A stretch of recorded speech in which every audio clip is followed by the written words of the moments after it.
विश्व के सभी धर्म कहते हैं कि भगवान सर्वत्र है। God is omnipresent. Am I right? बाकी देखिए, बहुत सारे डिफरेंसेस हो सकते हैं, मत मतांतर हो सकते हैं प्रतीकों में, विधि विधान में, लेकिन कुछ बातें जो विश्व के सभी लोग स्वीकार करते हैं। ईश्वर सर्वत्र है, भगवान सर्वत्र है। अब भगवान सर्वत्र है तो इसका अर्थ क्या हुआ? यहां भी है, नहीं तो वो सर्वत्र नहीं हो सकता। तो पहली बात स्वीकार कर ली हमने कि ईश्वर यहां है। दूसरी बात, सारे धर्म, सारे विचारक, सारे संप्रदाय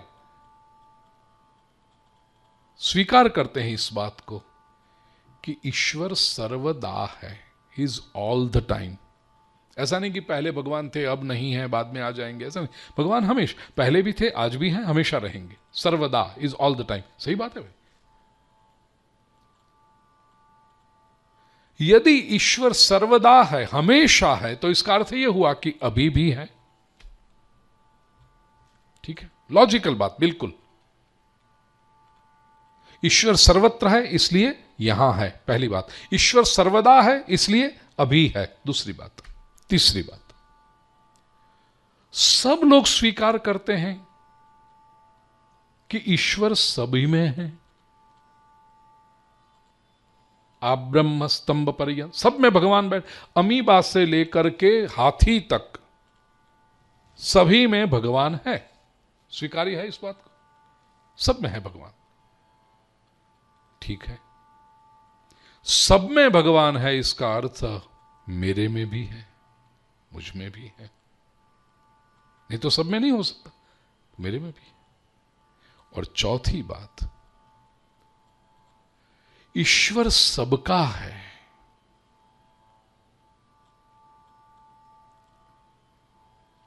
जिसका कोई नहीं उसका भी प्रभु है यारों। मैं नहीं कहता, किताबों में लिखा है यारों। सही बात है, भगवान सबका है। यदि वो सबका है तो मेरा भी है। चार बातें हुई।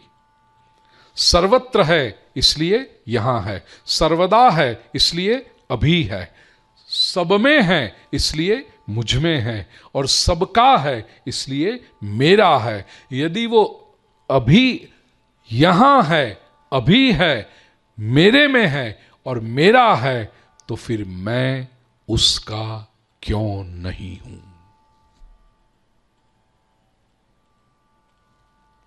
ईश्वर यदि यहां है, अभी है, मुझ में है और मेरा भी है, तो मैं उसका क्यों नहीं?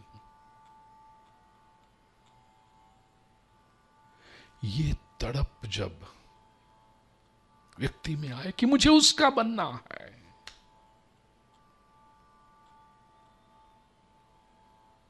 तब भक्ति का आरंभ होता है। और अपनी ओर से ये विचार आए, मुझे प्रभु भगवान का बनना है।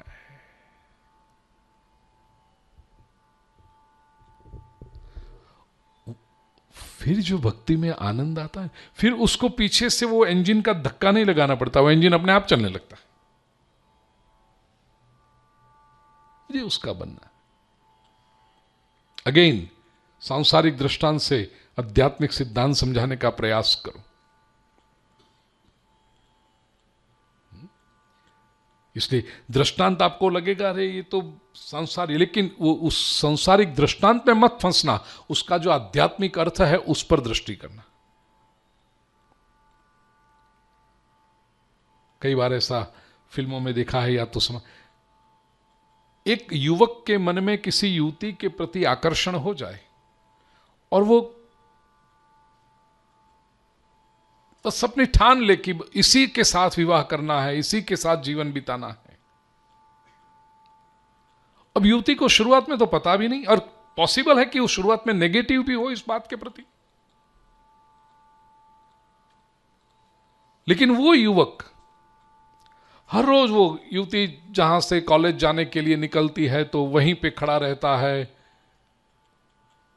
और मुझे पता नहीं लेकिन वो जो भी फूल देता होगा या चिट्ठी देता होगा या कुछ जो भी करता होगा,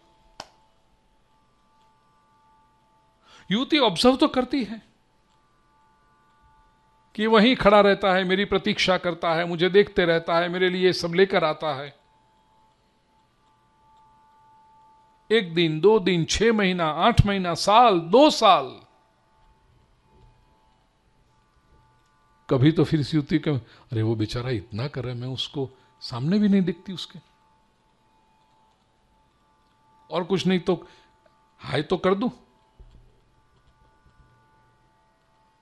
2 साल की उसकी प्रतीक्षा के बाद इसके मन में हुआ ना कि वो मेरे लिए इतना कर रहा है और मैं कुछ ना करूं, बस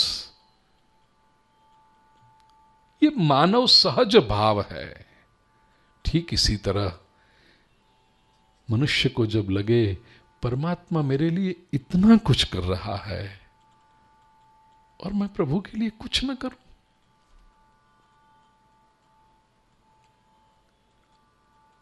सुबह सुबह उठ के नहा धो करके प्रणाम करने भी ना जाऊं, मैं इतना बिजी कि मैं मेरे कमरे में से ही सीधा नहा धो के तैयार होके जूते पहन के बाहर निकल जाऊं, मैं उसको हाय करने के भी ना जाऊं, मैं उसको प्रणाम करने के लिए भी ना जाऊं।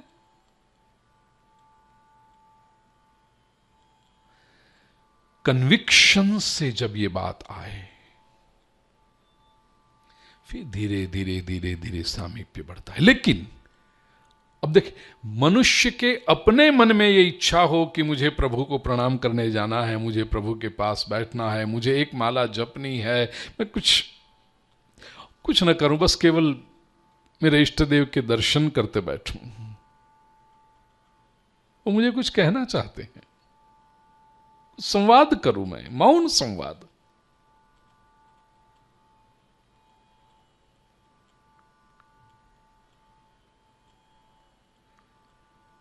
मीरा गिरधर से निरंतर बातें करती थी। इतिहास है, हिस्ट्री है, ये कोई गढ़ी हुई कहानियां नहीं है। अपने गिरधर गोपाल से वो निरंतर बातें करते रहती। और मीरा की एक सखी थी लीला, जिसका नाम, तो लीला की समझ में नहीं आता था, ये पूछती थी, मीरा तुम क्या कर रही हो? मीरा कहती है मेरे गिरधर गोपाल से बातें कर रही हूं। लीला कहती है वो तो मुझे सुनाई पड़ती है, लेकिन मुझे उसकी ओर से कुछ सुनाई नहीं पड़ता, मैं तो केवल यही सुन रही हूं कि तुम अकेली बोले जा रही हो, वो तो कुछ बोलते ही नहीं। वो भी कभी कुछ बोलते हैं तुम्हारे साथ? मीरा ने कहा नहीं, अभी तक तो नहीं बोले, लेकिन बोलेंगे। लीला कहती है कि तुम इतने वर्षों से बोले जा रही हो, वो सामने से कुछ नहीं कहते, फिर भी तुम तकती नहीं, कभी तो वो बोल दे। मीरा कहे बात ऐसी है ना कि उनकी आंखों में मुझे दिखाई पड़ता है, वो बोलना तो बहुत कुछ चाहते हैं लेकिन रूठ गए हैं मुझसे, तो मैं मना रही हूं, जब मान जाएंगे तो बोलना शुरू कर देंगे मेरे साथ।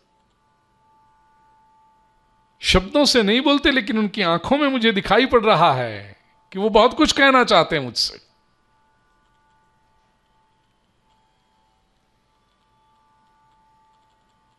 और लीला ने जब बहुत दलीलें की तो मीरा ने उसको इशारा करते हुए कहा बंद हो जा,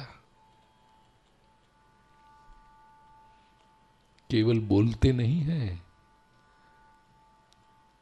ये मुझे लेने आने वाले हैं, बोलेंगे अवश्य, मुझे बुलाने के लिए बोलेंगे।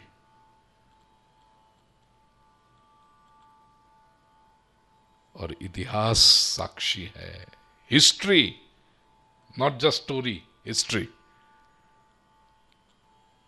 मीरा गिरधर में समा गई। द्वारिका के मंदिर में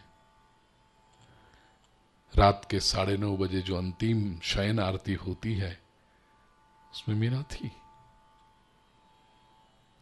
आरती हो जाने के बाद पुजारी लोग मंदिर बंद करते हैं, सब लोग चलो निकल जाओ, मंदिर बंद हो जाएगा, ताला लग जाएगा।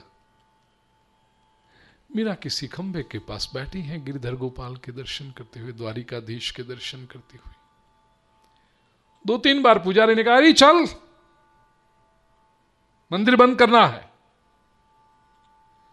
मंदिर बंद करना है, ये बात सुनकर दूसरे लोग तो दौड़े, चलो चलो जल्दी जल्दी मंदिर बंद करना है, जल्दी निकल जाए हम।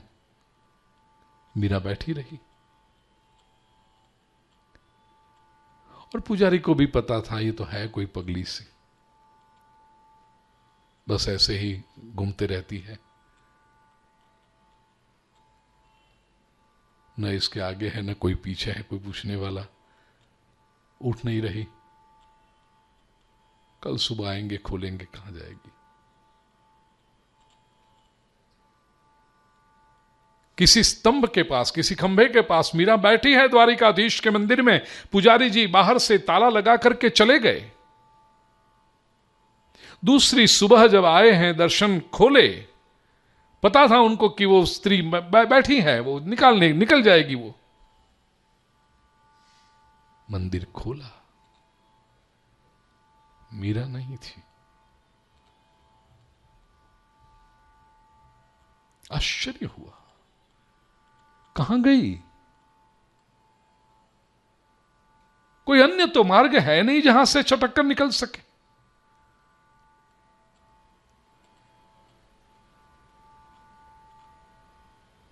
पांच 500 वर्ष बीत चुके, मीरा आज भी नहीं मिली। अब देखना, बाकी सब संतों की, भक्तों की, राजा महाराजाओं की, सबकी अंतिम स्थली होती है कि यहां पर इनको अग्नि संस्कार किया गया, यहां पर इनको समाधि दी गई, महापुरुषों को, महात्माओं को, ये इनका स्थान है, ये इनका स्थान है, ये इनका स्थान है। मीरा का ऐसा कोई स्थान ही नहीं जहां उसकी अंतिम संस्कार हुए या जहां उसको समाधि दी गई हो, जहां ये कुछ नहीं।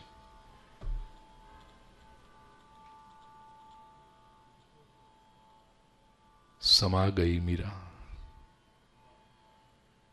जैसे पश्चिम में द्वारिकाधीश में मीरा, द्वारिकाधीश में गिरधर गोपाल में समा गई, वैसे वहां पूरब में चैतन्य महाप्रभु समा गए।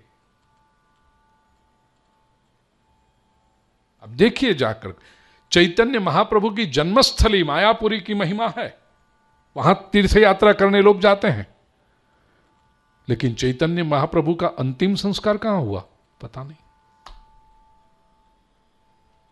समा गए।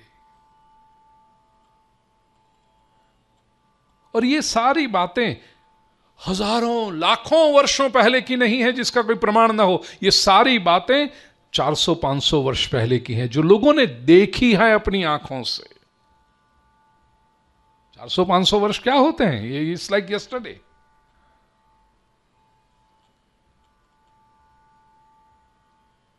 अठारह 20 पीढ़ी पहले की बात हो गई, 20 जनरेशंस एट द मोस्ट, जिन लोगों ने देखा है ये। आज भी द्वारिका में ऐसे ब्राह्मण हैं जो कहते हैं कि हमारे फोरफादर्स ने वो ताला बंद किया था, और दूसरी सुबह जब खोला तो नहीं थी मीरा मंदिर में।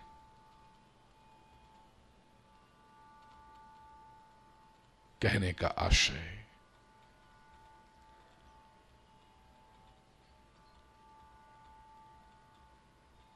अप्रतिहता भक्ति जब अंतःकरण की ऊर्जा से प्रकट हो, उसका आनंद सविशेष है। और डर के मारे, लालच के मारे किसी ने ऊपर कहा करो करो, शनि की 7.5 चल रही, हनुमान जी का पाठ करो, हनुमान चालीसा पाठ, नहीं तो और भुगतोगे और समस्या। अच्छा जाके बैठता है हनुमान जी के सामने, हनुमान जी जरा ये 7.5 जल्दी से निपटा लेना। जय हनुमान ज्ञान गुण सागर, जय कपीस तिहु लोक उजागर, रामदूत अतुलित बल धामा, अंजनी पुत्र पवन सुत नामा, न जाने साढ़े साथी कब जाएगी, महावीर विक्रम बजरंगी।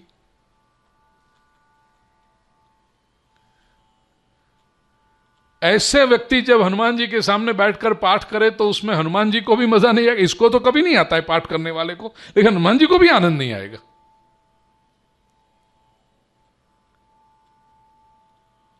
और जिसको हनुमान जी से प्रेम है, वो हनुमान जी के सन्मुख बैठ करके हनुमान चालीसा का पाठ करे। राम दूत अतुलित बल धामा, अंजनी पुत्र पवन सुत नामा, उसमें हनुमान जी की छाती फूलती है। ऐसा भक्त जब पाठ करे तो क्या कहें, उसने बोला है, करना है। अप्रतिहता भक्ति। प्रिय स्वजनों, कहने का आशय कि आधुनिक युग में जब लोग प्रश्न करते हैं ना कि इतनी सारी भक्ति हो रही है, कुछ दिखाई नहीं पड़ता, क्यों? क्योंकि भक्ति न तो अहेतुकी है न अप्रतिहता है। भक्ति न तो निष्काम है, न अखंडित है और न उत्स्फूर्त है। अपनी इच्छा से, अपने प्रेम से हो रही हो भक्ति,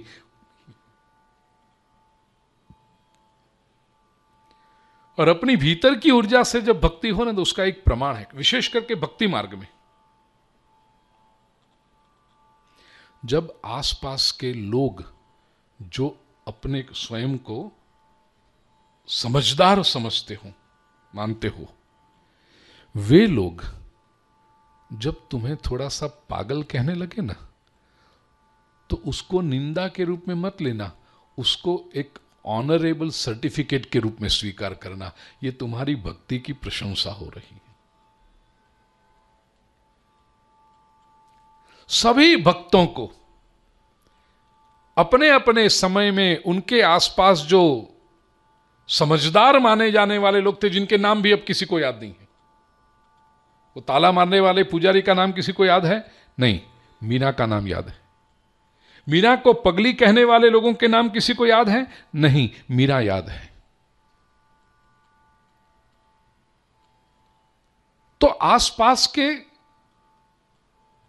प्रैक्टिकल लोग, समझदार लोग जब आपको पागल कहे भक्ति के क्षेत्र में, तब समझना कि आपको परमात्मा से असली प्रेम हुआ है।